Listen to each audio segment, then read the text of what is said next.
Afternoon dears, बात करते हैं आज गोल्ड के पोजीशन की। पहले हम अपनी फ्राइडे वाली जो एनालाइज है उसके बारे में बात कर लेते हैं। फ्राइडे को जब हमने एनालाइज किया गोल्ड को तो 3380-82 के आसपास मूव कर रहा था। यहाँ पर मैंने दो पोजीशन बताई थी आपको कि यहाँ जिस तरह की मूवमेंट हो रही है, अगर तो ये पहले नीचे की तरफ आ जाता है और इस एरिया को एज ए सपोर्ट बनाता है तो न्यूज के अंदर जो एफओएमसी की न्यूज थी उसके अंदर यहाँ से बुलिश होगा।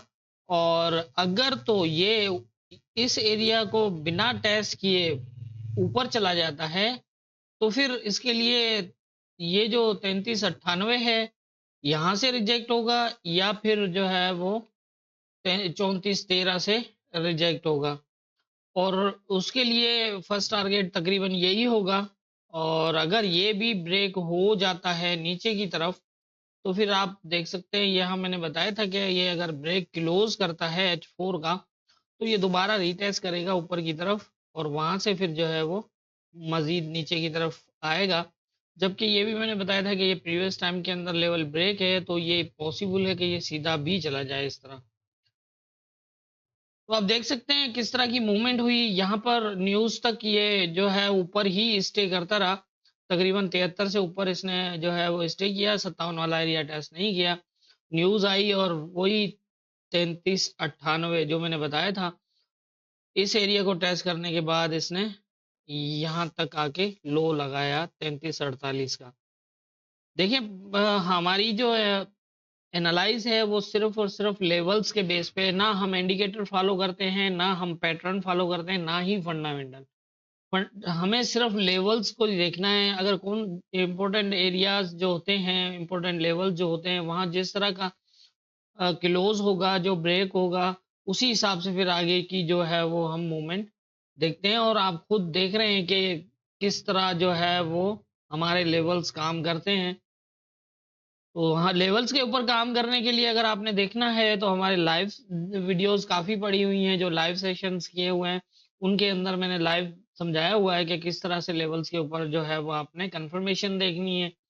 उसके अलावा एनालाइज के बेस पे आपने अगर जो है वो ट्रेड करनी है तो उसके लिए भी एक लर्निंग जो है वो प्ले लिस्ट बनी हुई है जो एनालाइज बेस है। और अगर बेसिक से सीखना चाहते हैं तो फिर बेसिक से एडवांस तक का एक जो है वो 9 से 10 वीडियो उसके अंदर भी मौजूद है। तो ये थी हमारी फ्राइडे की एनालाइज और मार्केट की मूवमेंट। अब देख लेते हैं आज के इंपॉर्टेंट एरियाज क्या होंगे। आज के इंपॉर्टेंट एरियाज की अगर हम बात करें तो आज वीकली क्लोज है और मैं हर वीकली क्लोज या फिर जो भी बड़े क्लोज होते हैं जैसे वीकली मंथली या आपको मैंने हर दफा यही बताया कि जिस दिन क्लोज हो उस दिन कोई अनएक्सपेक्टेड मूव लग सकती है। इसलिए आप प्रॉपर जो है वो मार्केट को फॉलो करिएगा और मॉनिटर करिएगा लेवल टू लेवल। अब देख लेते हैं आज की पोजीशन को। आज की पोजीशन ये है कि ये वाला एरिया जो है वो 57, इससे अपसाइड फिलहाल ब्रेक तो नहीं हो रहा, लेकिन ये है कि नीचे जो है वो ये वाली सपोर्ट भी इसने ब्रेक की हुई है। अब यहाँ पर दो सिचुएशन है। अगर तो ये इस एरिया को ब्रेक ना कर पाया, इस वाले एरिया को 57 को, और अगर यहाँ से नीचे आ जाता है तो फिर ये आ जाएगा यहाँ तक। ये अगर यहाँ तक आता है और स्टे करता है तो फिर यहाँ से एक अच्छी पोजीशन मिल सकती है इस तरह की। ऊपर की मैं इसलिए बता रहा हूँ कि ये वाला एरिया देख रहे हैं आप, नीचे ऊपर, और जिस तरह ये आ रहा है ये एक नीचे से फास्ट अप साइड की मूव के लिए आ रहा है। लेकिन अब देखते हैं ये मूव कहाँ से लगती है, क्योंकि मैं माइंड खराब करना नहीं चाहता। आप लेवल टू लेवल ही मार्केट को फॉलो करें।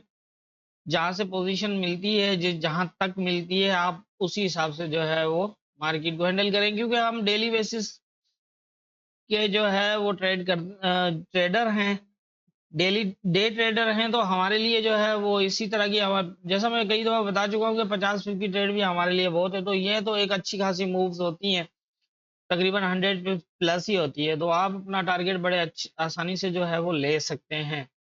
दूसरा ये है कि अगर ये इसको ब्रेक कर देता है, इसके ऊपर H1 का क्लोज कर देता है, तो यहाँ स्टे करता है, तो फिर इसके पास ये फर्स्ट टारगेट होगा। और अगर यहाँ से ये इसको ब्रेक कर जाता है तो फिर ये सेकंड टारगेट होगा और यहाँ से ये दोबारा वापस आ जाएगा नीचे की तरफ। क्योंकि इसको अब अगर ये इस एरिया तक जाता है तो फिर इसको ये वाली सपोर्ट चाहिए, तब मजीद ये ऊपर जा सकता है। और अगर इस एरिया को ये टैच करता है और यहाँ से वापस आ जाता है, तो फिर यहाँ से ये वाला एरिया भी ब्रेक है, और फिर ये पहला टारगेट होगा और सेकंड जो है वो ये वाला होगा। ये आज का इंपॉर्टेंट एरिया रहेगा 33 33 30 वाला, क्योंकि अगर ये स्टे करता है तो एक बुलिश ट्रेंड यहाँ से स्टार्ट कर सकता है। क्योंकि प्रीवियस टाइम में आपने देखा 33 17 याद होगा, जिसको ये टैच करके बुलिश हुआ था। तो ये वाला एरिया अब इम्पोर्टेंट रहेगा 33 33 वाला।